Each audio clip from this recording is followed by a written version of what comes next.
So this when a killer doesn't realize they're being paired. 16-year-old Michaela Constanzo left school after track practice, but never made it home.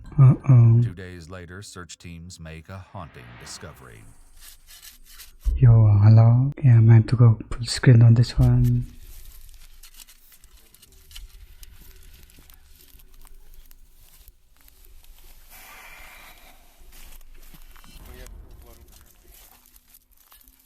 As investigators look deeper It's like a skull or into something. Michaela's life, they discover what at first seems to be a typical teenage drama. However, the reality of the situation is far darker than anyone could have ever suspected. It makes me so scared because I haven't seen her, since I went to Elko yesterday. It makes me really nervous because I haven't seen her and I want to make sure she's okay. I think she's not safe because if she was, then she'd notify other people. Do you have any questions for me? Yeah, find her, will you?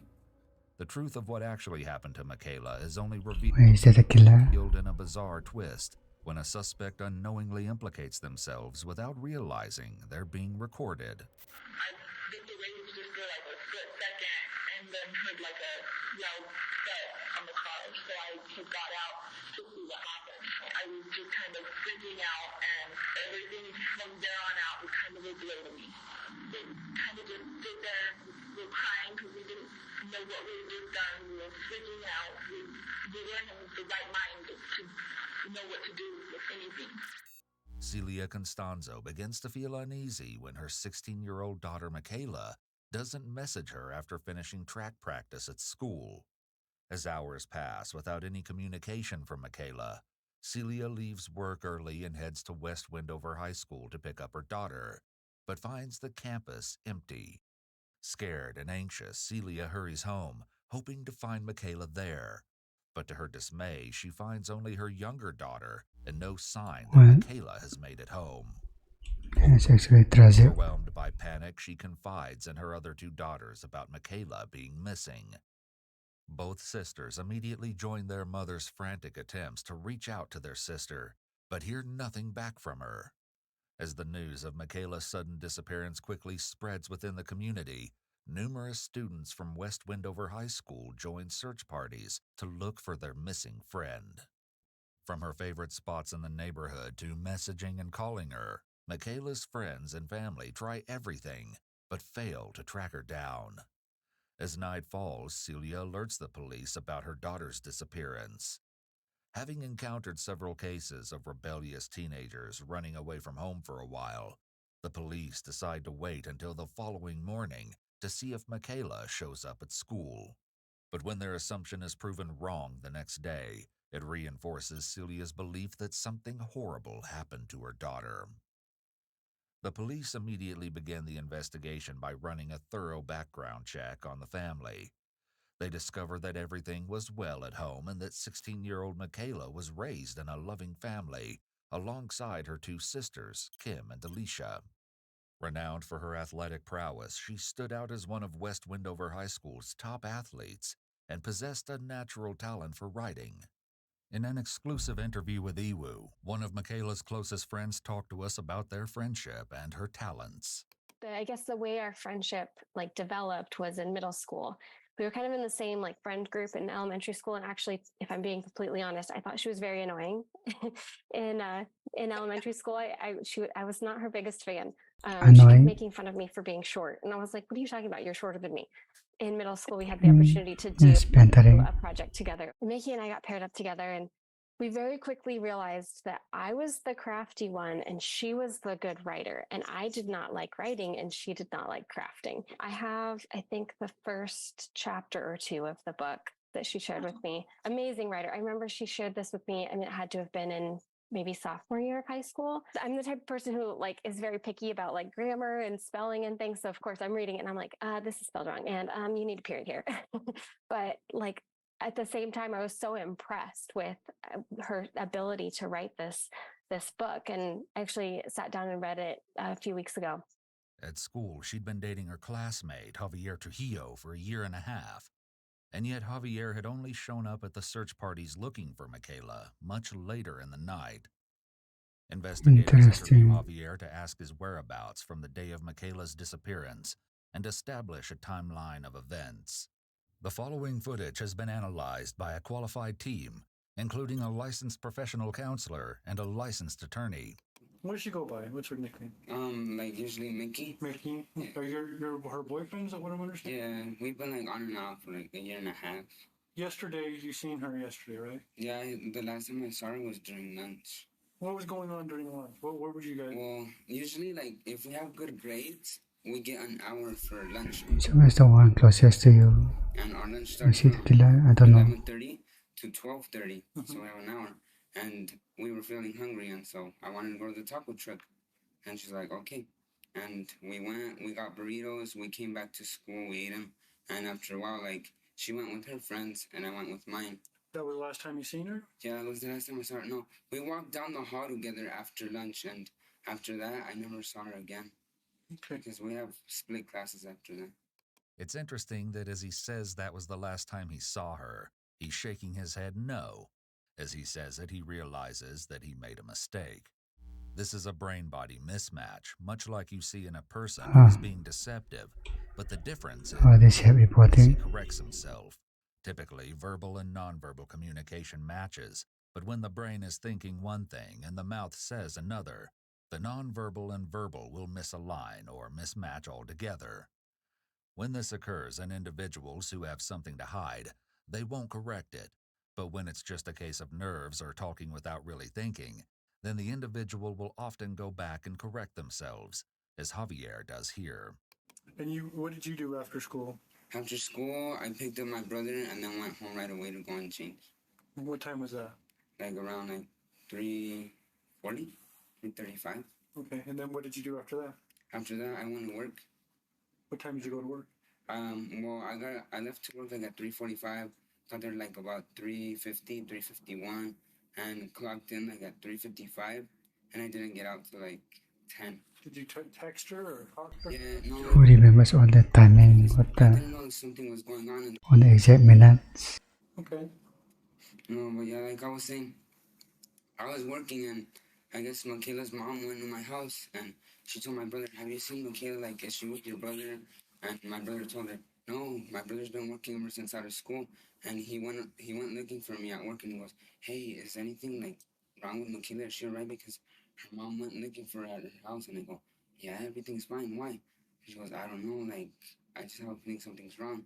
And then he left and I go, like about an hour and 30 minutes later, Michaela's mom came and did you know a police officer named Kat? Mm-hmm. Or she goes by that? Yeah, they came looking for me and they're like, hey, like, have you been hanging out with Michaela? Like, did you hang out with her after school? And I told them, no, why? And then they told me because she's been missing. After track practice, they didn't know where she was. And Okay. I told them no that I came to work like right at 3:45 and I didn't see her. Do you know anybody she would have been with after track practice? Well, usually she gets rides from track practice, or else she goes home walking. And if she gets a ride home, she gets one from. And then if she goes walking home, she goes to the back because our school has a football field in the back, and there's a little shortcut through the right. And she goes in through there, and there's this little cul-de-sac, and she goes through there and just follows the sidewalk.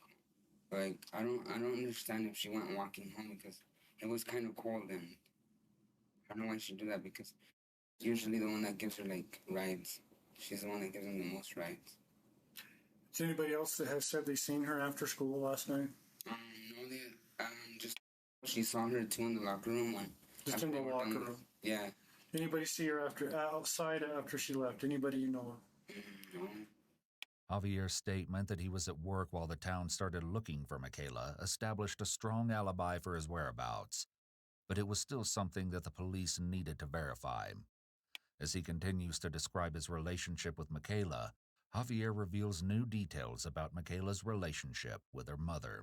So, but nobody's been talking to school that they seen her after school, outside. After track ended and things? No, they just said they saw her like right when track ended. How's she been acting lately? I don't know. She's been acting pretty fine. Like if something was wrong, she'd vent. She's not one of those girls that hides her feelings. Like puts her emotions in her. She has to say what's going on. And if something was going on with her, like at home, she'd be telling like, I want to go. Like I want to get out of here. I want to go somewhere else. I'm tired of my mom. Like So everything's been good, huh? Yeah. And we haven't had any problems since like. So what have you been hearing? What do you think's been going on? Do you think that she? I think like, I don't know. Has she ran away before? Yeah, she ran away once, but. When was this? It was, I'm not sure. I think last year. But when she ran away, she notified me and her friends. Where'd she left go me a voicemail to her friends right next door to me, and she left me a voicemail and she goes, "Hey, I'm running away from home because I feel like pressured right now. Like my mom and DJ are screaming at me. So if you're like looking for me, I'll be at." And He seems to be honest, I guess. I was into that. yeah, that was the end of the voicemail. And then in the morning after that, I was feeding my dogs and I saw her with. So I was like, okay, everything's okay. Knowing she'd run away before reassured officers that this was likely what had happened again, but she hadn't ever gone away for this long without informing anyone. What had changed this time? Do you have any questions for me? I'm like, what have you guys like been trying to do? Like, do you guys have like airplanes, people like search parties and things like Yeah, that? we're getting another search party ready right now. We're going to go out. We do have airplanes and weapons. Probably looking today. Yesterday I tried getting an EO from her because I was scared. And Yeah, everybody was out looking last night, and it was very organized. People were looking, and yeah, we're trying to get everybody on the same page now. So yeah, we're doing. I'd like to say we can do more, but we're doing everything we can right now. I got out at 10 yesterday. Went looking for her. Didn't finish until like 2. I went to a Ford tunnel to the back of the school. We're like 3 miles in. I couldn't find anything. I just think that she's like in someone's house or. You think somebody's house? Yeah. You think she's safe in somebody's house, or you just? I think she's not safe because if she was, then she'd be like, she'd notify other people. She'd call her? Yeah, she'd come like, don't tell my mom that I'm over here with this friend. Yeah, let's see the other guy interview. In a statement from his brother, the investigators are able to establish a solid alibi for Javier. This firmly established that Javier played no part in Michaela's vanishing and eliminated any suspicion surrounding his involvement. Moreover, while Michaela's family admits to events in the past when she ran away, they insist that she was always responsible and would always inform her siblings about her whereabouts. Before conducting interviews with any of Michaela's friends, the investigators analyze her phone records to speak with individuals whose numbers were recorded in the calls and messages on the day she disappeared. One particular number stands out in the list. This individual had made repeated efforts to reach out to Michaela through a series of text messages and phone calls on the day she disappeared. The number belonged to one of Michaela's schoolmates, Cody Patton. As the investigators dig into Cody Patton's history, they find out that his relationship with Michaela traces all the way back to their childhood and the apartment complex where Michaela lived with her family. Since the complex is managed by Cody's parents, he spent much of his childhood there and grew up with Michaela. Over the years, they developed a deep friendship, but had drifted apart in high school. As they delve deeper into Cody's background, they uncover that he is quite popular and a top player in the school's baseball team, but he also carried a bad reputation for dating many girls at school and reportedly cheating on them. However, it appeared that in recent years, Cody, at the age of Be a playboy. 18, had ultimately found a steady and enduring relationship with the 18-year-old Tony Fratto, a fellow student at West Wendover High School. Despite the skepticism of many schoolmates about this odd pair, given Cody's popularity and Tony's reserved demeanor, the couple remained unfazed and deeply in love with each other. In fact, Cody had been living with Tony and her family after he had a major fallout with his father a few months ago. He actually proposed marriage to Tony soon after, leading to their engagement, which left the school community shocked by the unexpected news. Yet there's a certain detail that raises suspicions. Cody had a brief relationship with Michaela before eventually committing to Tony. This was years ago, and both had mutually parted ways, so why had he then sent messages to Michaela and called her? The investigators bring Cody in for an interview and ask him about his whereabouts on the day of Michaela's disappearance. Yesterday about 3 o'clock. What time did school get out? 3:30. About 3:30. What were you doing about 3:30? Cody clearly looks nervous, but it's not clear if the investigators did any rapport building with him, which would help make him feel more comfortable. Cody is fidgeting and picking at his thumbs and fingers, which is an anxiety response, but you would expect this if the investigators went into immediate questioning with no rapport building or general questions first. I went from Mr. Viewlamont, my math teacher, Mr. Lee. Okay. I went from his class about, I don't know, I'd say about 3:20 or so. I went to welding shop, talked to Lobato. Was in there for a few minutes and I left his class. Can't remember what I did. And I went back and I was talking to him again for a few minutes. Back to Lobato or back to Mr. Back to Lobato. And then at the end of school, I walked out, and as I was walking past, I saw Michaela, and I said hi. I don't know her, and she said, what? Where'd you No eye contact. At her locker. Oh, On the long hall. okay. Right, kind of where Lobato's class is. And she goes, what? And I stopped and turned around so she knew I was talking to her, and I said, I'm just saying hi. And then she goes, where were you at? And I pointed, and I said, I was in Lobato's class. She goes, oh, okay. And this is what time, you think? About 3:30 something. Okay. 32. I don't know. And I went outside and I left. You left to what? To go home. While recounting his day, Cody uses a lot of and then statements. And I went to, and then she goes, and I went outside and And then. This is generally a red flag, as sometimes people use and then statements when they're intentionally leaving out chunks of their story, as it allows them to jump to the point. Overall, his story is very choppy, and he seems to lose his place and stumble a bit, which is strange for what should be a simple and fairly straightforward day. What were you leaving in? My friend Wendy's car. It's a Trailblazer. What color is it? It's white. It's a white Trailblazer? Yeah. Okay. It was probably half brown. It's all dirty. Okay. Why is it all dirty? I have no idea. Laps. Okay. Because I was borrowing it today. or yesterday. After describing some of the events of his day, Cody explains why he'd called and messaged Michaela. I had texted Michaela and asked her if she could help me, no answer. And so I called her and no answer. And she called me back. And I left my phone in the car when I was getting some of the parts and stuff. And then I called her back, no answer. So I was like, okay. So I texted her and I said, hey, what are you doing? And she goes, I'm in practice right now. And I said, oh, okay. Well, when does it get over? She was about 5 or so. And I said, okay. And then I was loading up the rest of the stuff, and it was about, I don't know, about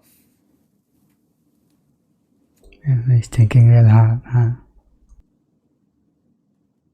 Yeah. There is a really long pause Yeah, in Cody's it is recollection weird. here, which is a change in his speech pattern so far, given that he has answered everything else fairly quickly. This will no doubt raise red flags Actually about him thinking. searching for the right answer versus the honest one. If he'd taken this long earlier when it would have been innocuous, then we might just assume he has a memory issue with time. But he didn't. Note the other times Cody takes long pauses. about that time. Michaela called me back, and I called her again because I didn't have a phone. And then she answered, and I said, so can you come help me? And she goes, give me just a second. I just got in the locker room. I'll get ready, and I'll call you back. I said, okay. I don't know how long later, and then she called me back. Was that on a text or for the phone? Phone. Okay. And so she called me back. I don't know how long later, and then I said, can you come help me? And she goes, I can't. I have to go home. I have to go to the He's making up go work stories. out or something at 8:30, and I don't know. And her mom was picking her up at 5. Okay. And I said, okay, no worries. And I asked her if she was okay, because she had a weird tone of voice, kind of like an indifferent, like, I don't know, sad, mad type. And I was like, you all right? She goes, yeah, just fine. I was like, okay, no worries.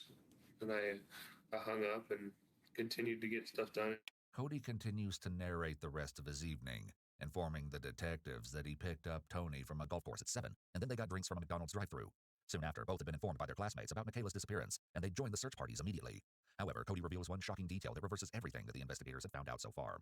I left, and then So you didn't see her at all? I saw her after school. That was it. By the walk? Yeah. Other than that, you didn't see her at all? I saw her. Was with a long pause.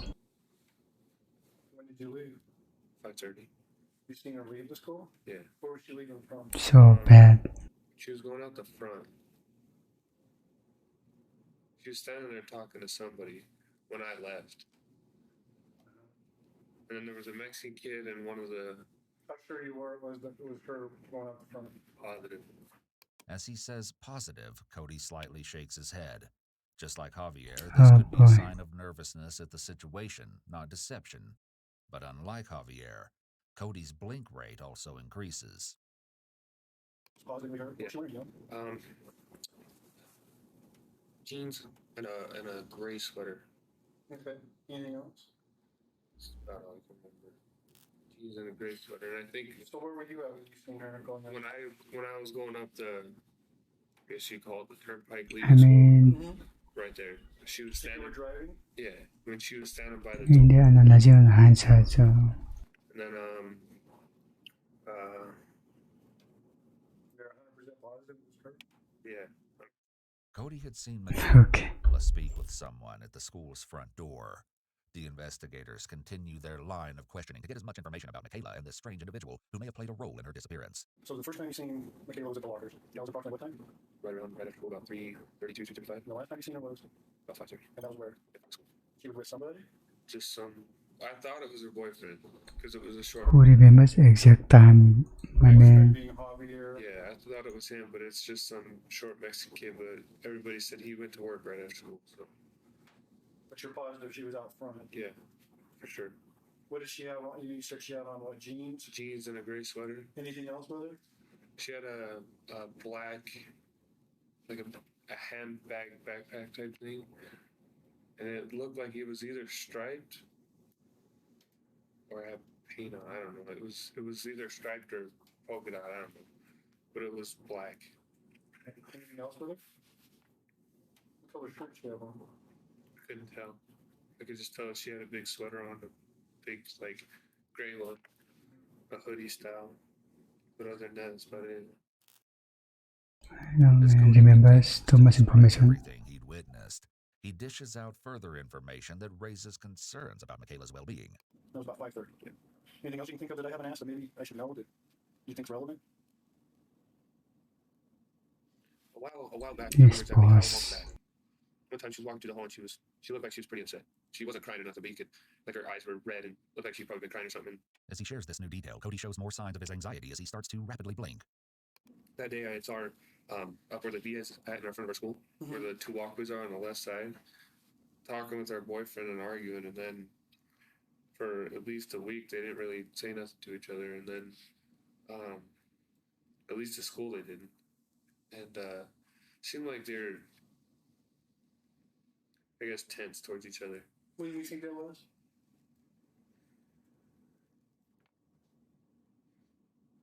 Oh, come on now. So I don't know, maybe 2-3 weeks ago. Maybe it was probably about 3 or 4 weeks ago, actually, because I just barely. Your boyfriend might have been. He has something to do with this. Is what you're trying to say, or No, I just trying to throw, like you said, throw relevant stuff out there. During an interview, investigators pay close attention to how a person behaves, reacts, or responds to questions. They often look for a cluster of behaviors, such as the ones that Cody just displayed by rapidly blinking, swallowing deeply, sniffing, and making a tongue click noise. The click could be due to him having a dry mouth from anxiety, as that's a normal part The of his stress click response. noise. A cluster of behaviors can consist of multiple actions or responses that, when taken together, suggest a particular state of mind, such as nervousness or anxiety. A cluster often includes a combination of 3 or more signs of deception, such as inconsistent statements, avoidance of certain topics, changes in body language, or other indicators that a person may be withholding information or lying. Nonverbal communication cues like facial expressions, gestures, posture, and eye contact are also considered when assessing a cluster of behaviors. It's important to note that the interpretation of a cluster of behavior should take into account the specific circumstances, the individual's baseline behavior, and other factors, such as culture and mental health and context. What might be suspicious behavior in one context may be perfectly normal in another. As well, a cluster of behaviors is also not definitive proof of guilt. Instead, it guides investigators in their decision-making process and can be used to develop additional areas of inquiry or obtain additional evidence. so then, what do you think? What's your opinion? Honestly, I hope she's got in a fight with her boyfriend or mom or something. It's just This quick movement might be the most revealing of all so far, as Cody breaks from his baseline Oh, come on now. This is so low blow. behavior. The idea of baseline behavior refers to the typical or normal behavior of an individual when they are not under stress, It's Ali alt. lying, or experiencing unusual circumstances. It serves as a reference point that an investigator can compare the person's behavior to during the interrogation. Understanding an individual's baseline behavior is essential in actual decryption of behaviors because it helps investigators identify potential deviations or anomalies that may suggest deception or discomfort. Up to this point, Cody hasn't moved too much or shown much emotion, but here, along with more rapid blinking, Cody rubs at his eyes and pinches his mouth closed, which together all seem to signal that he has some growing anxiety and stress about this subject in particular. a friend's house or something.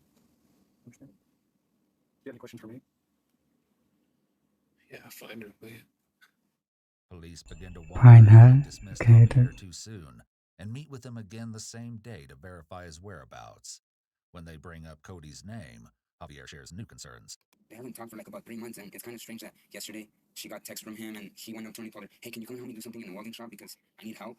And I don't know what he'd ask her that. I think he like kind of like, I shouldn't like say stalk, but like, He's been doing that. How long has this been going on that he's been stalking her? no, I don't know. It's because they used to have a relationship for a Stalker. while, and yeah, I don't know. As Javier says this, he does a lip compression, lip licking, a bit of a bigger breath, and almost seems to lose his train of thought for a minute. This cluster of behaviors could indicate that he has some disdain or dislike for this topic of Cody and Michaela dating previously. But like he tries to give her problems, and usually they try to ignore each other. And if they talk, they like have attitude toward each other. They get mad right away. While it was evident that the boys didn't get along, confirming their accusations against each other was crucial. To validate the details, investigators visit Javier's workplace to check the surveillance footage, which definitely showed that he had left his workplace at 10 p.m. and had been working consistently until then. Michaela's mother, Celia, also corroborates his statements of her reaching out to him while looking for her daughter. As the investigators find no cause to doubt Javier's intentions, they once again strike his name off the list. To verify Cody's statements, the investigating team schedules an interview with Cody's fiancée, Tony Fratto, and her statements add an unexpected twist to the case. And about 5:30, he texted me and said that he was home and he was gonna. About what time? About 5:30. Okay, he texted you. You saw that text? I don't. Okay, he texted you and said he was home. Right after she answers about no longer having the text What? message, Tony does some interesting lip compressions and lip licking. Something about that answer seems to have not sat well with her. And he said he was gonna This is being suspicious. work What the? on some of those parts and work on his RC cars and everything. Okay. I said, okay. And then we were texting. We're planning to go do something, get out of the house. And so he came and got me about 7 o'clock from the golf course. That's where they're holding the meeting. How many times did he text you between 5 and 7? Maybe 10, 15 texts. Okay. So at 7 o'clock, what did you guys do? We went and got drinks at McDonald's and then just sat in McDonald's for a little while, talking and everything. Yeah. And then that's about the time Maybe just her body language. I mean, come on now. close to 45 minutes or whatever, just talking and everything. And that's when we started getting like texts and calls and asking if we'd seen Michaela. And I said, we haven't seen her at all. And so after about like 5, Yes, analyzing everything to the T. whatever, we were like, okay, something's going on. So we went and drove around to see if we could see her or anything. Can you recount where you drove around? We started over by the school, kind of made our way down to Hanson Storage. Back at the school, Cody was texting, calling somebody. Do you know? Don't know. Did he ask anybody to come help him with anything? I know he was was trying to get a hold of Mickey, but I don't know if she did or not. Cause did he tell you he was trying to get a hold of Mickey? He did tell me that he was trying to get a hold of her, but every time he called or text, she wouldn't reply or didn't answer. What did he want to do? What did he want her with her? I think just to load in the heavy metal or whatever, so she could grab one and he could grab the other. But I don't know if that happened. I don't know. It appears that the way that Tony expresses her inward anxiety is through lip compression and licking. This is a red flag that she's hiding something, or she knows more than she's letting on, especially following her saying, I don't know. Well, how would you say you and Mickey get along? We say hi once in a while. We don't really talk. I don't know Mickey very well. Do you really care for her? As a person, I don't have anything against her, no. Not only is there an upward inflection in her voice, but Tony avoids answering the question here, while also not outright lying. By saying as a person, she's completely rephrasing what the detective is saying. She's not admitting that she has a problem with her, but goes around it in a really odd way. The original question was, do you care for her? So Tony has avoided directly saying yes or no. Did her and Cody have a relationship prior to you? I believe so, like a really long time ago. You don't have any hard feelings towards her? Or people said you hate her, that's not the case? And that's a relatively easy question. Not at all. Even after being asked multiple times, Tony is consistent with the timeline of events. Starting from their visit to McDonald's, their search for Michaela, and the subsequent trip to Cody's cousin's place to return his friend's car. Tony substantiates every detail, including the specific locations they scoured while searching for Michaela. Additional members of the search team also support this account, affirming that they witnessed the couple's efforts to locate the missing teenager within the town. The situation looked nothing beyond regular teenage drama, and the investigating team crosses off Cody's name from their suspect list. It's now March 5th, 2 days since Michaela's sudden disappearance, and the investigators remain empty-handed, devoid of suspects or fresh leads to propel the case forward. Just then, an unexpected twist changes the entire course of the investigation. A twist reaches the investigators from an employee working at a local mining company in West Windover. He recounts seeing a set of tire tracks turning into an otherwise desolate patch of the desert while he drove back to West Windover. He shares that he had followed the tracks into the desert and saw what looked like blood splattered onto the ground and the rocks. Recognizing the gravity of his discovery, he had now called the police to relay this ominous find. In this never-before-seen eerie video, the police arrive at the desert location and quickly uncover the tire tracks, as well as the blood splatters the caller had reported.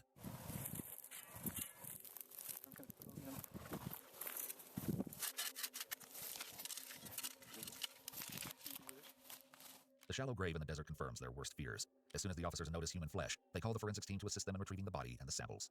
It's Michaela Constanzo. The apparent cause of her death was a profound wound on her throat. Her hands were bound with zip ties. While the zip ties suggested a potential kidnapping, the investigators remain uncertain about who might have had motives to abduct her and why. Their focus pivots to the mine worker who'd originally reported about finding the grave in the desert, but they find no evidence to incriminate him or any suspicious person in the desert who may have been involved. With no leads to verify, the police circle back and request the school to provide their surveillance tapes from the day of Michaela's disappearance, in the hopes that they will find something or someone they might have missed. The CCTV footage exposes a disturbing reality that changes everything. In the footage, they see Michaela in the hallway at the end of the day, and someone following her. But it isn't her boyfriend Javier, as Cody Patton has suggested. It's Cody himself. On the day that Michaela went missing at 5:41 p.m., Cody walks by the school's locker room for the first time. I actually got caught. At 5:44 p.m., he exits and re-enters the school from the back door and goes back to the locker room. 10 minutes later, he walks by the locker room and continues to pace there. At 6 p.m., investigators watch Michaela leave the school, and shockingly, Cody follows her. During his interview with the investigators, Cody claimed that he witnessed Michaela along with another person at the school's entrance. However, the surveillance video contradicted this statement entirely. Instead, the investigating team see Cody exiting the school through the back door at 6 p.m., which differs from his earlier statement of leaving school at 5:30 p.m. The investigators speak to Cody's parents to find out more about their son's whereabouts. They confirm meeting Cody and their family that night, but do flag their concerns about his friendship with the person who lent their car to Cody. Tell us about her or what you know about her, if you don't mind. She's creepy. Yeah, she's what? Creepy? Creepy. She used to be their dance teacher before they were in kindergarten. Both of her kids. When they were 4 years, no, 8, 4, yeah. Does she regularly let the kids drive her vehicle? Yeah, all kids. Everybody. Remarks from Cody's parents had sparked significant apprehension regarding this person, who frequently allowed teenagers like Cody to use their car. To gather additional information about who had access to the car and their locations on the day of Michaela's murder, the investigating team interviews this individual. So when's the next time you had contact with Cody, whether it was in Like person or 8:45. calls or texts or? Texting throughout the day. You know, we were going to go to Metro after school. He said, no, I've got to hurry and get this stuff done. And then about 5:45, I'm like, I need my car. I'm not done yet. That's all you would say? Yeah. What else do you think you text back and forth? Just hurry, I need my car, nothing. And he didn't seem irritated or anything. It was just normal conversation. When you let him have the car, you say about noon, what condition was it in? I mean, well, the night before there was that flash rainstorm, and that was at Smith's. And so it basically washed everything off that was there before, so it was clean from the rain. When you got it back, what did it look like? It was dusty. The police find out that Cody had been the only person she'd lent her car to on that day. Adding to the intrigue, a distinctive detail about the car emerges, one that sharply contrasts with Cody's narrative. This individual recalls that the car was covered in dust when Cody returned it, while Cody had stated that he received the vehicle in that condition. However, Tony contradicted both of these accounts in her statement. So you seen the vehicle about 4:50? Yeah. What condition was the vehicle in? Was it clean? Yeah. Was it dirty? Not that I noticed. I mean, there was a few like dirt or whatever from like the metal because it had been laying on the ground or whatever. But that's The outside I wasn't noticed. dusty? There was no mud on it? Or Not that I noticed, no. okay, when he got you at 7 o'clock, did you see the vehicle? Yeah, What did it look like then? the same. It wasn't dusty? Lip compression. The varying descriptions concerning the car's condition raised serious doubts about Cody's involvement in the crime. In pursuit of substantial evidence against him, the team takes custody of the vehicle for analysis and speaks with his classmates, friends, and teachers. In the course of these never-heard-before interviews, the investigators come across astounding testimonies regarding Cody's attitude, as well as an unsettling rumor that had been making its way around the school. He's a person who's aggressive and he does have a temper. And they were telling me earlier that I think she's afraid of him because I think he does abuse her. I'm pretty sure he's hit her before. And She never told you that? no, but they said they told me to have tape of him choking her against the wall. So when you say he has a temper, have you ever seen the temper? I haven't personally. I don't think I've seen him like be angry and storm out, but I've never seen him like take it out on anybody. I just seen him like disappear. Shockingly, beneath the facade of a happy couple, Cody and Tony were grappling with issues. Their seemingly harmonious relationship exposed a dark side when a heated argument between them in the school's locker room was caught on surveillance camera, an incident that a staff member at the school further elaborated on in his interview with the police. Anything we haven't asked about we should know about? I don't know. Cody seemed, just after the semester ended, which was in January, I mean, he seemed a little distracted that he got kicked out of my weights class. And I don't know if things in his life were just kind of piling up or what, but he would show up in the gym every now and again and I would kick him out. And that's kind of where this all started when I didn't even really ask him why he was here at the school that night because our relationship's kind of confrontational sometimes. And so I just really didn't want to get involved in that area of it. And so that's why that night I wish, I look back now and wish I would have said something to him, but I mean, he just didn't really act like he was mad at anything that night. I mean, he put the keys in his mouth, he did his, I still see it to this day, how he looked, but I mean, it just didn't look like he was mad at something or somebody. Of course, I'm not sure what happened from that point on, but When did he get kicked out of the class? because of the relationship between him and Tony turned bad, so to speak, and so they want to keep them separated as much as possible. Tony was in the weights class? Yes, she was with him that semester. And so what class did he go to? It was a credit recovery class to try and see if he can get graduated this school year, because he had some classes that he had failed in the past that he was trying to make up credit for. Okay. And when you say the relationship between them went bad, what do you mean? He got a little, I'm not sure all the details because of course they don't disclose too much to us, but apparently the administration was just trying to keep those two apart as much as possible because I guess he got a little bit violent toward her a couple of times. Okay, so you never saw any problems? Not between those two, no. Clearly, Cody had anger issues and often resorted to violence. One of his friends had tried to warn Michaela about it as well. Last guy just asked Michaela's like, is Cody trying to talk to you again? He's like, she said, yeah, and I'm like, well, you probably shouldn't, it's bad news. He's his girlfriend, that basically is what I said, and that's about it. Okay, so you and her were texting back and forth? For a little bit. Okay, did she mention to you what he was texting her about, or what she was talking? No. She said she told him to leave him alone before, that's what she said to me. To you, she told you that? Okay. You told Michaela that He's bad news. Okay. Why is that? Just because, I don't know, he's kind of two-faced, I guess that's the best way to put it. Okay. The situation became increasingly alarming when both this friend and his mother reported similar instances of violence and manipulation involving Cody. I think I was talking to one of the other teachers or talking to the vice principal, and it was about certain behaviors with Cody. I had huge issues because it finally got to a point where he quit hanging out with him because he was like doing ridiculous stuff, things that are like maniacal. She burned my sign with a piece of metal and then tried to play it off like it was an accident. It's cool. No. His parents are shop and they were soldering the battery cable together. He's like, is this hot? Touch with it. And like, no, it's not hot. Nice. These disturbing descriptions show some potential signs of serious mental health struggles along the lines of conduct disorder Nice. and difficult relative antisocial personality disorder. Frequent outbursts of anger and aggression when faced with obstacles or not getting their way, even in minor situations, can be a big cause for concern. The red flag is when this behavior goes beyond occasional frustration. Deliberately causing harm to others, whether physically or emotionally, is another significant red flag, as well as an apparent absence of empathy or remorse for the pain and suffering they inflict. A tendency to lie, manipulate, or deceive others for personal gain is also common in individuals with antisocial personality disorder. So is struggling to form and maintain healthy relationships due to their aggressive and manipulative behaviors. Many individuals with conduct disorder display these behaviors in childhood or adolescence. Identifying such issues at a young age is essential for intervention and treatment. If these behaviors persist into adulthood and are not simply a phase of adolescence, it may suggest a more serious underlying condition, like antisocial personality disorder. Well, and then he took his phone one night because his phone had broken. This was it for me. I was like, what happened was I was in their house. I've been in their house like 2-3 times, and I was there once, and I was in their living room the entire time.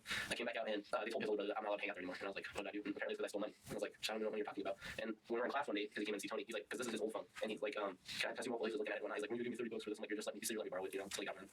And he took it, and I was on the computer playing guitar. This is my guitar class, and he apparently sent a text to himself saying that I basically admitted for it, like that I stole money. And I was like, really?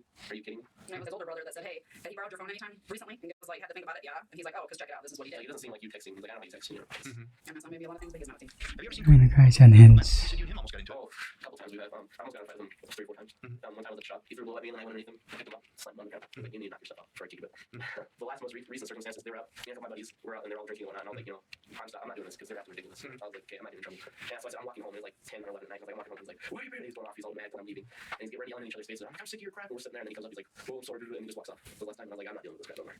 Because of his controlling and erratic behavior, Cody had lost many friends, but had his anger pushed him to do something unthinkable this time. To find out more about what transpired between Cody and Michaela and how their relationship changed after they broke up, the investigators talked to her best friend. You were at track practice with her on the 3rd? Okay. Was anything unusual going on? The only thing Michaela was talking about was she had her phone with her and she was saying that Cody hadn't been texting her advice. I don't think it was weird. Why was it weird? Because they usually don't talk because they don't really like each other. Okay. Was she bothered by these texts all of a sudden? She just seemed just annoyed by it, like why would you want to bother her at all? What about Cody? You know him very well? A little bit. Did you ever talk about Michaela? Only how annoying she was. Her voice just annoys me stuff like that. Contrary to the impression Cody had given to the investigators during his interview, the reality was quite different regarding his relationship with Michaela. Both could not stand each other and were hardly cordial.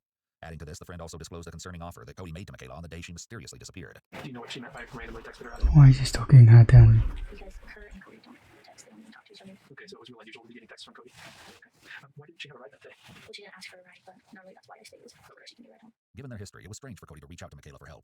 Why had he offered her a ride back home? The investigating team interviewed Michaela's boyfriend Javier again to find out if he knew anything about the messages or the reason behind Cody's sudden change in behavior. What about Cody? I don't know, like, that was like the first time she talked. Well, he started bothering her in like 2 months. Okay. You say bothering her 2 months prior. What was going on? He would annoy her and like try to talk to her and say hi and text her and stuff. And she'd tell him like, leave me alone. I don't want you in my life. I'm done with you. And I guess he didn't get it. And after she told him that, like, she stopped texting her and trying to talk to her for like 2 or 3 months. And like, after that just happened. Did she tell you about those times, or did you see the text? Or she would tell me that she was annoying, that he would bother her. She didn't feel comfortable. How come? Do you know? Well, I guess it's because they were dating like in 8th grade or so. And I don't know, like he hurt her, like he broke her heart. So, did you see any of the texts that Cody sent to her? No, she didn't remember. Okay. She would just tell me that like he would like go and visit her, like knock on the door at her house and just to say hi and leave and try to talk to her. She would never show me. This is a clear red flag and sounds like obsessive and stalking behavior. In his attempt to mislead the investigation, Cody had deviously fabricated an elaborate lie by pointing towards Javier as a potential suspect in his interview. He had also pretended to show concern for Michaela by building false narratives about seeing her distressed and isolated on campus. Javier's interview also exposes a shocking truth. Tony wasn't the first girl Cody had allegedly assaulted. Did she ever tell you if Cody ever hurt her physically?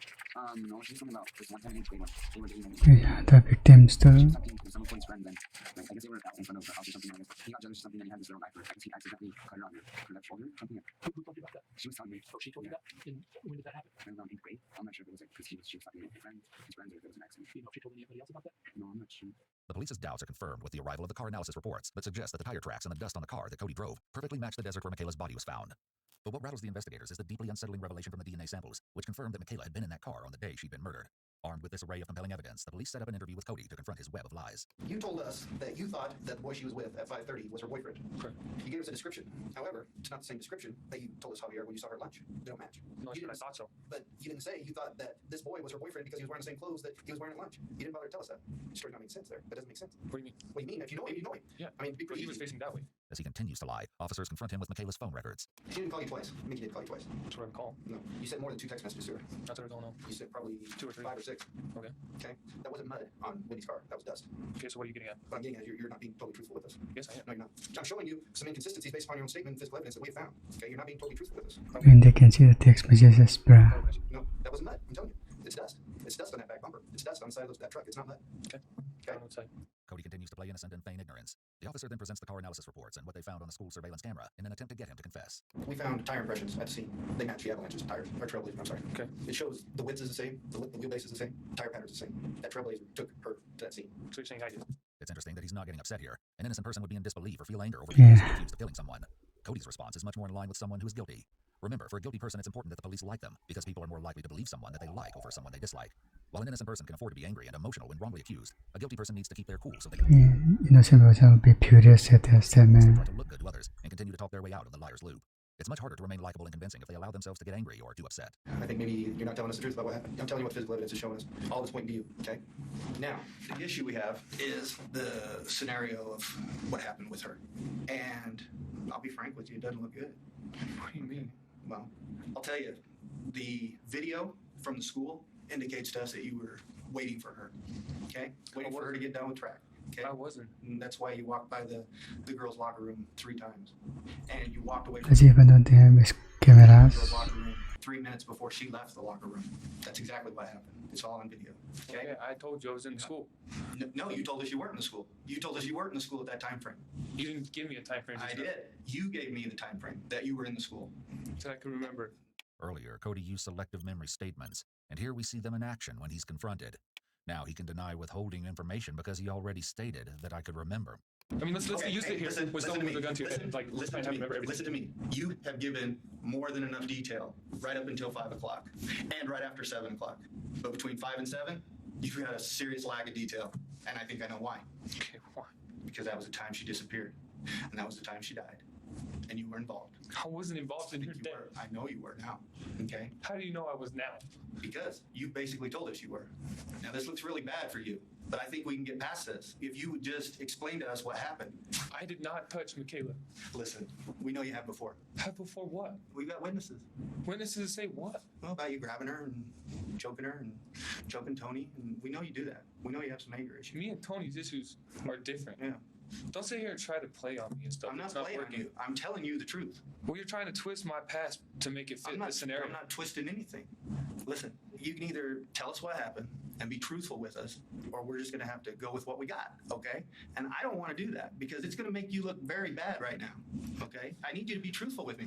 All these mistruths, all these untruthful statements, they are, okay? You have been intentionally vague about several details, or they're completely false statements.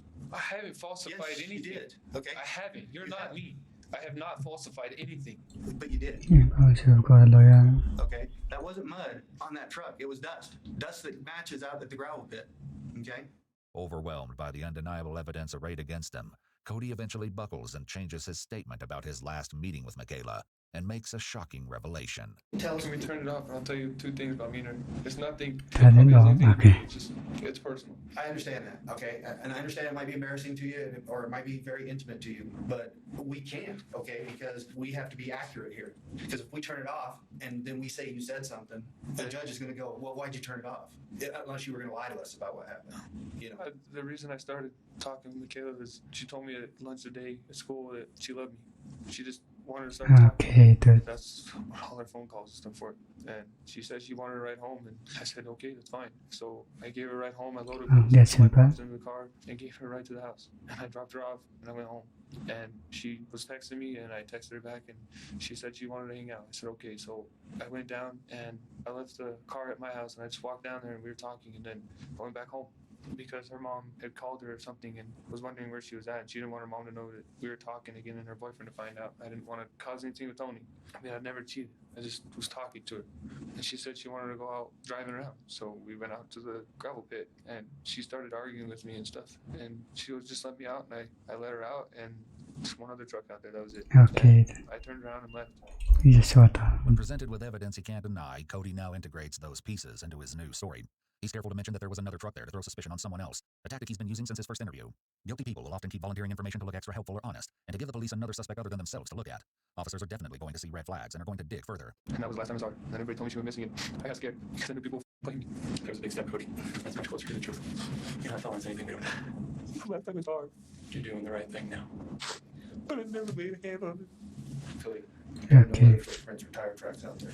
Just yours. I don't. These are my shoes. I got boots. I got mountain shoes. This is it. I did not kill Michaela Costanzo. I don't think you did. I don't think you planned on it. I don't think you intended to. I didn't. I think she got hurt, and I think you panicked. I didn't do anything. I simply got pissed off and left. I didn't yell. I didn't do nothing. She just said, let her out. I let her out. What'd you fight about? About Tony. She wanted me to leave Tony for her. And I said no, because I'm not going to leave Tony. Police are appearing in story. What changed Thursday? Why did... I don't know. I've always just said hi to her every once in a while. Never really talked to her ever since Alex left. But she just, one day, she been by with her boyfriend for a while. What time did you go back to your house and get the Trailblazer? I don't know.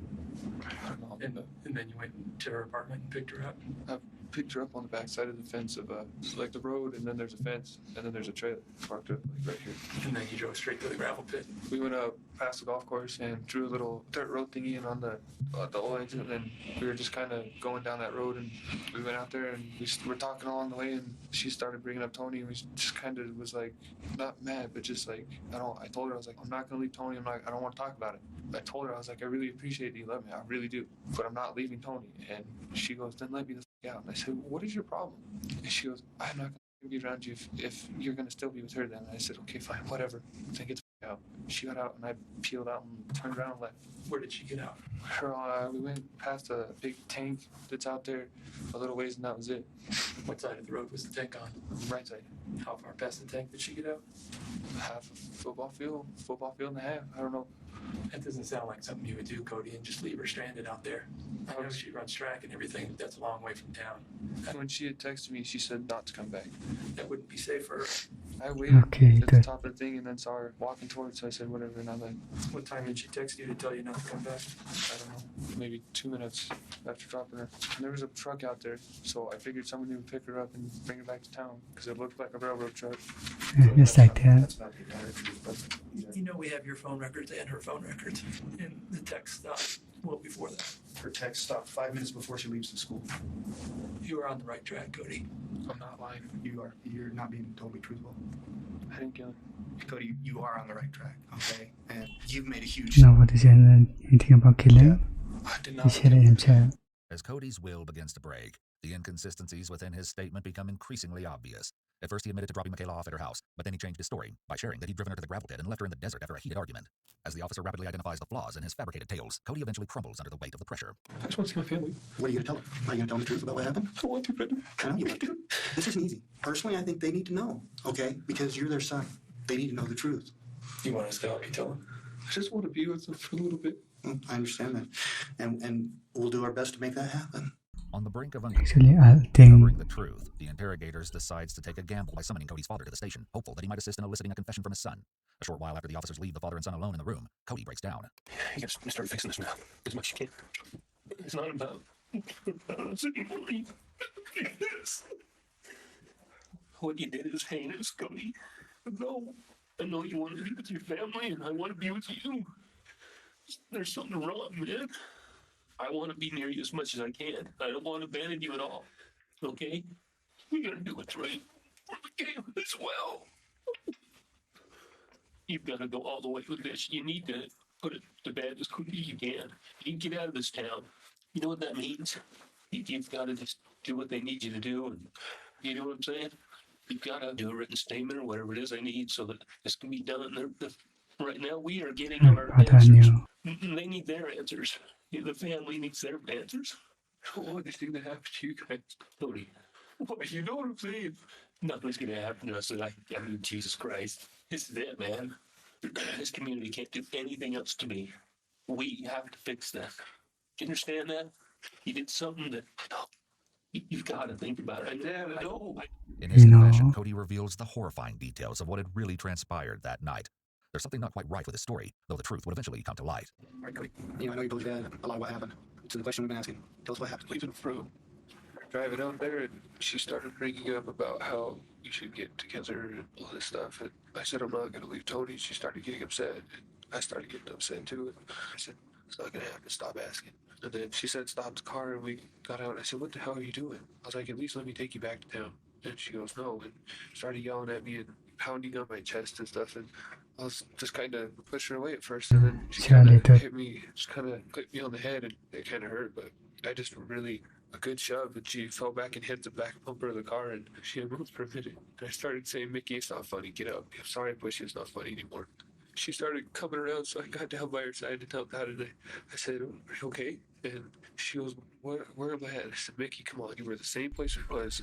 We were fighting. And he didn't call 911. She stood up and she goes, you're trying to hurt me, huh? And she starts yelling, and I was like, you're crazy. I'm not trying to hurt you. All I did was push you. And she continues to start pounding on my chest. I said, Michaela, enough. And I shoved her pretty hard, and she fell down and hit her head. And she just laid there and was looking at the sky, and like her eyes started to turn black. She started to like shake and seize, and I looked at where she was at. There's this big rock she had hit her head on, and I tried to pick her up and put her in the car, and she kept moving and moving, and I tried to like check her pulse and stuff, and I couldn't get anything, and she was flopping. And so I had the shovel from prying on my car, and I hit her, tried to hit her on her head, trying to just knock her out, and it hit like right here, and it broke up pretty bad. Actually doing worse. He just... An awful sound. So I took the dagger thingy and pushed it right here, and the end of it hit her chin, and it split it open, and she started gurgling more, making a sound, and she would have stopped, so I pushed it right here, and then she stopped. I didn't know what to do. I was going to call my dad, but I knew he would freak out. I tried to take her clothes off to put her in the little grave thing, because I figured her body would decompose faster without clothes. So I covered her up, and I took the clothes over to the gravel pit area and burned them, and I couldn't get the pants on, and I didn't want to disrespect her, so I put a sweater over her. This is an interesting line he's drawing here. He claims he didn't want to disrespect her, but has just killed her. It's clear he's trying to paint himself in a better light, but it's not working. I panicked. I just covered it up really quick and put bushes over it and left. I sat there for like 2 hours before I got to I cried my brains out. I was so scared. So I just I went down and cleaned myself up and wiped the shovel off in the dirt. There is no way he cried, bruh. Even while recounting what he did to Michaela, Cody talks about how scared he was. He only places emphasis on himself. He doesn't feel bad that he just brutally ended someone's life and left her in the desert. He doesn't express remorse for doing this. He's just scared for himself. This is classic self-centered thinking associated with antisocial personality disorder. I went and got Tony, she asked what was wrong, and I said nothing. I went and got food, and because of you. Yeah, you said you cut her on the neck? Yes, sir. And that was with the shovel? Yeah. I think it looks like that. The blade part? I tried to go like that, and it didn't work, and that's when I pulled the... It's an E2 and a trenching tool, a military shovel. And when you fold it in half, it's got like a pokey spike on the opposite end of the blade. Yeah, I just went like that. Shovel blade. And that's when it like made this pop sound, and that's when she really made a horrible sound. But I can't get out of my head. My dad said they're crying, sound the exact same. It couldn't be safe. Cody's chilling admission of Michaela's cold-blooded murder leaves everyone stunned into silence. However, even with his confession, the detectives identified that certain aspects of his story seem out of place. How did zip tie get on her? What happened there? I was just gonna zip tie her up and try and put her in the car and take her out for the dump and just dump her out there, but I couldn't do it. I couldn't bring myself to do it. I just put it on my head and I just sat there. I screamed. Because I was so angry and so sad. I didn't know what to do. It's like holding this on her. There's a wife just listen to me. You said you tried to take her clothes off, but her sweatshirt was still on her. And I noticed the sleeves, the little bands, was still on her wrist. How'd you try and get her clothes off? Did you try and cut The them off? shovel. It's got a serrated edge on it. And I was trying to cut it with that, and it kept getting caught. So I just cut it, and I pulled it. She was sitting on her arms, and I just was trying to pull it, but it tore one of them. I just panicked. I just started going like that, trying to cut it. You said you started the fire and I just burned her shirts. anything else? Her shirts and her sports bra thingy, and that was it. The police arrest Cody soon after his confession. Based on the statements gathered from Michaela's friends, they suspect that Cody may have wanted to get back together with Michaela, but killed her after she rejected him. But despite all the evidence corroborating Cody's confession, something seemed to miss. There was a gap in the narrative that prompted police to believe that there was more beneath the surface waiting to be uncovered. Following Cody's arrest, he spoke to his father over the phone, and it appears he isn't aware these calls are recorded. Though he gave a glimpse of his tempered hearing interrogation, it's in these calls that the other side of Cody truly shows. Oh boy, here comes. It's not easy for me. I have nobody. You guys got each other. I've got nobody to turn to. I mean, I could call you guys, but it still doesn't do it justice.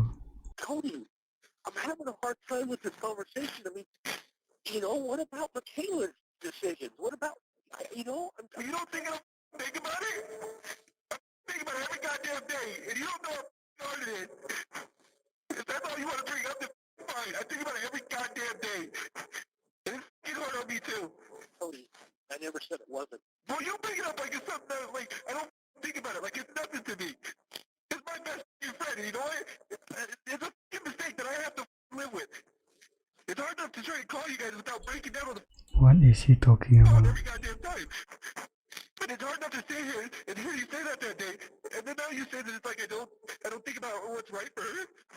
I have nightmares every goddamn day. I have nerve feelings. I just don't want to be here anymore. And you know what? I'm sorry that it's hard for you guys. I tried being the glue to this goddamn family since I was I don't even can't remember. Cody, stop. You are a part of this family. I don't feel like it. It takes this to happen for me to feel like I'm a part of the family. Oh, you never take the goddamn time to sit down and ask me how I feel. Yeah, lock him up. All I wanted to do was sit there and feel like I love you for you and you love me. I'm sorry, Cody. It's not your fault. We all do our part. Just know I love you guys. And I'll call you later tonight when everything's calmed down. I love you guys. I'm sorry. It's okay. I love you guys. I'll call you tonight. Cody also spoke to Tony, giving us an interesting look into the dynamics of their relationship. How are you thinking of your mom? I am. She's just came out, so it was just waiting for mom to come out. Protect yourself every day, okay? No matter what happens. You do too. Why does it seem like you guys have an attitude or something? I'm not. What happened to this browser? What the? I can't. It doesn't matter anymore. It's all public information. The fucking news. Everybody was there. Are you gonna talk to me or not? Because if not, I'm just gonna hang up and stop wasting my goddamn time. I'm so upset. How am I supposed to not be upset? Be strong. Tony, talk to me. I don't know what to say. Maybe you can say, oh, you know what, being this might be the last time I talk to you. Oh, you know, thank you for everything. I love you, you know. I'm glad you pushed me through my life and got me this far. Anything? Not just be strong. Well, I do appreciate everything.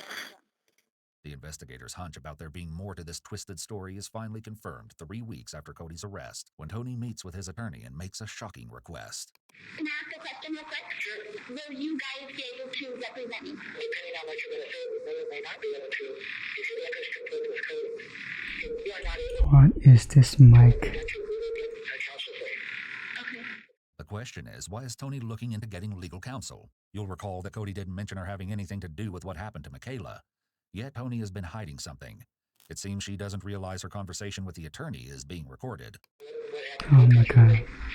Why is everyone so done? Saying that he had her and she wanted to talk, but he wanted me with her. Okay, you got a chance to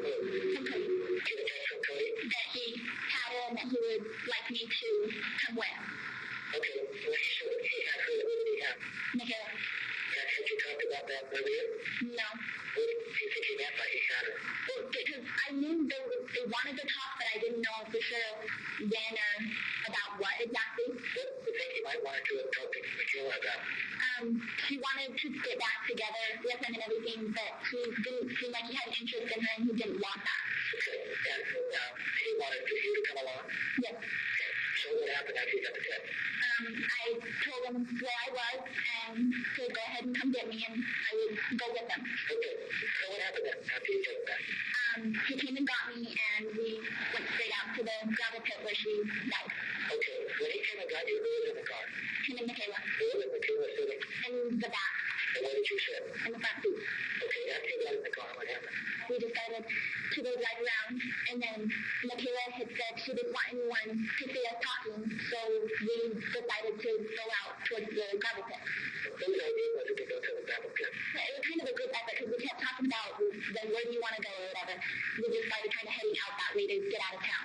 What was the emotion at that time? Was anybody mad at anybody? Were people friendly? What was the emotion?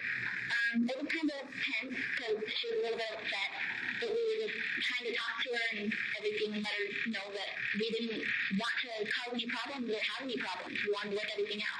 Okay. And what was it that you had to work out? Having Cody let her know that he didn't want anything to do with her, like with the relationship. Okay. So what happened then?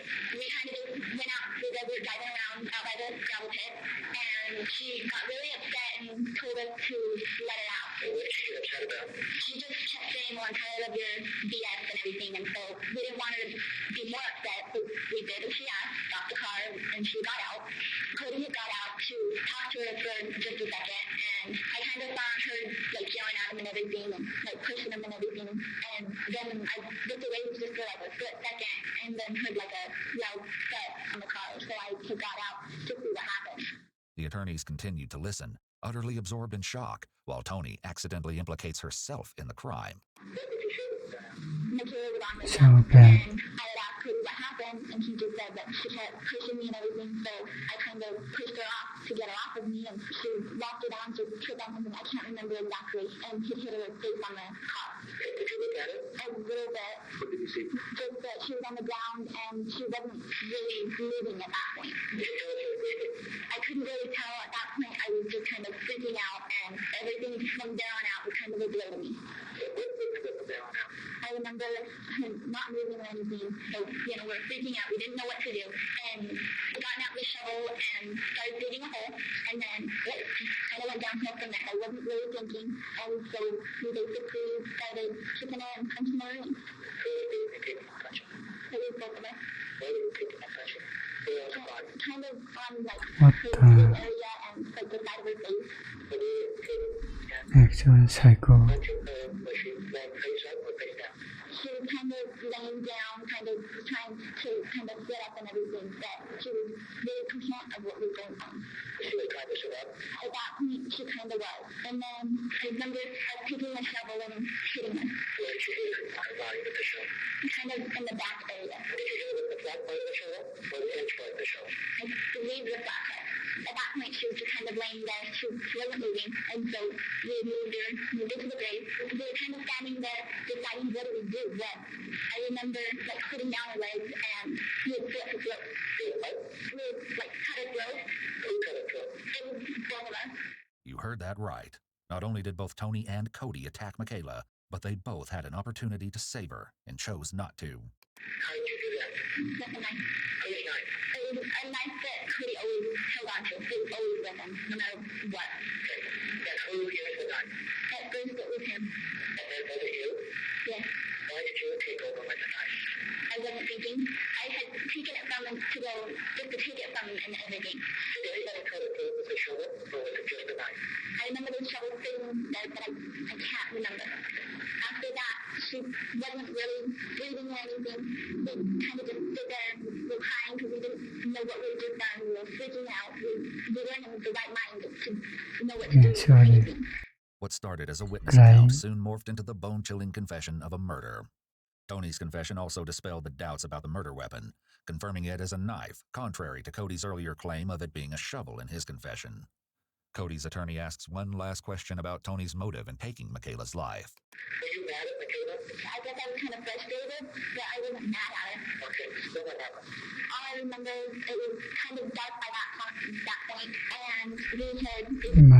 What if she will do if he was mad at her? They went to the other gravel pit on the other side of town. And what did you do there? We burnt everything. I think there was a bag of things that we burned. I couldn't tell you exactly what was in there. After that, went to McDonald's to get drinks. What wasn't clear was why Tony had admitted to her involvement, despite Cody never implicating her in his confession. It's impossible to know, but Tony may have confessed to her role in the crime, hoping that she could save her fiancé from the death penalty. Following the unexpected development, Cody's legal team promptly informs the investigators about Tony's admission of guilt, leading to her subsequent arrest. Investigators soon recover all of Michaela's possessions that Cody and Tony admitted to burning and burying in the desert after killing her, along with the shovel. At this stage, the case seemed almost ready to be closed. Nevertheless, a lingering uneasiness remained. Despite Cody and Tony characterizing Michaela's murder as spontaneous and spur of the moment, there was a nagging suspicion that something about this narrative just didn't sit quite right. While the investigating team tried to do their best to find that missing piece, in a shocking twist, Cody turns on Tony when he allows his legal team to employ a private investigator to gather additional evidence against Tony in a bid to secure a reduced sentence for himself. In a pivotal breakthrough, the private detective uncovers the elusive missing element. Inside a box found in Tony's bedroom, the investigators discover that Tony was obsessed with Michaela and feared that Cody would leave her for Michaela. Several diary entries exposed Tony's deep-seated insecurities and exposed her extreme hatred towards Michaela. One entry read, "We might as well break up so that he can get back together with her. She lives closer to him." While another stated, "I know in my heart he doesn't love me. I just feel that if I didn't get in between Cody and Mickey, they would still be together and none of this would have ever happened." In a final twist, this facade of true love crumbles into a climax that can only be labeled as the last act of betrayal. While Tony and Cody both admit to the murder, none claim responsibility for using the knife on Michaela's throat, and instead blame it on each other. No one can confirm what really happened in that desert between the three on the evening of Michaela's death. However, Tony's diary entries cement her motive to end Michaela's life, and it's been speculated that she may have instigated Cody to do so. Given the evidence, investigators believe that the pair bound Michaela's wrists and then proceeded to take her life. Eventually, Tony takes a plea deal for a lesser charge of second-degree murder. She testifies in court against Cody and claims that he abused her and actually forced her to commit the heinous crime, stating that she only hit Michaela with a shovel because Cody told her to do it. In May 2012, Cody Patton pled guilty to the first-degree murder charge of Michaela Constanzo and was sentenced to life without parole, while Tony Fratto was sentenced to life with a possibility of parole after 18 years. Why? As of August 2018, Cody was incarcerated in Ely State Prison in White Pine County, Nevada. On February 24th of 2021, Tony was denied parole a decade after Michaela's tragic death. That's Her good. next parole hearing is in May 2024. Bisa berada dengan